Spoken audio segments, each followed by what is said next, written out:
पितृपक्ष की पौराणिक कथा के अनुसार जोगी तथा भोगे दो भाई थे। दोनों अलग अलग रहते थे। जोगे धनी था और भोगे निर्धन। दोनों में परस्पर बड़ा प्रेम था। जोगे की पत्नी को धन का अभिमान था, किंतु भोगे की पत्नी बड़ी सरल हृदय की थी। पितृपक्ष आने पर जोगी की पत्नी ने उससे पितरों का श्राद्ध करने के लिए कहा, तो जोगे इसे व्यर्थ का कार्य समझकर टालने की चेष्टा करने लगा। किंतु उसकी पत्नी समझती थी कि यदि ऐसा नहीं करेंगे तो लोग बातें बनाएंगे। फिर उसे अपने मायके वालों को दावत पर बुलाने और अपनी शान दिखाने का यह उचित अवसर लगा।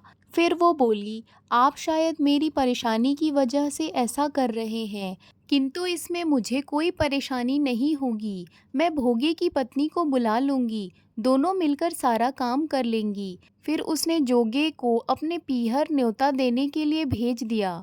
दूसरे दिन उसके बुलाने पर भोगे की पत्नी सुबह सवेरे आकर काम में जुट गई। उसने रसोई तैयार की, अनेक पकवान बनाए, फिर सभी काम निपटाकर अपने घर आ गई।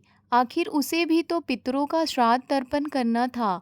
इस अवसर पर जोगी की पत्नी ने उसे रोका, न वह रुकी। शीघ्र ही दोपहर हो गई। पितर भूमि पर उतरे। जोगे भोगे के पितर पहले जोगे के यहाँ गए तो क्या देखते हैं कि उसके ससुराल वाले वहाँ भोजन पर जुटे हुए मात्र हैं। पितरों के निराश नाम पर होकर वे अगियारी भोगे के दे दी यहाँ गई। गए। पितरों वहाँ ने क्या उसकी था? राख चाटी और भूखे ही नदी के तट पर जा पहुँचे। थोड़ी देर में सारे पितर इकट्ठे हो गए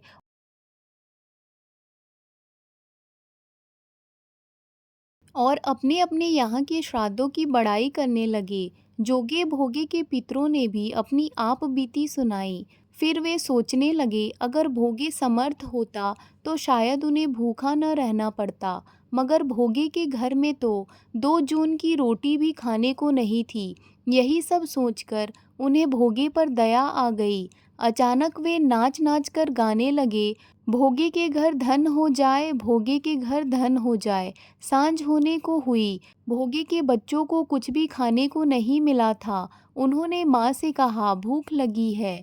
तब उन्हें टालने की गरज से भोगे की पत्नी ने कहा, जाओ, आंगन में हौदी औंधी रखी है, उसे जाकर खोल लो और जो मिले बांटकर खा लेना। बच्चे वहाँ पहुँचे तो क्या देखते हैं कि हौदी मोहरों से भरी पड़ी है।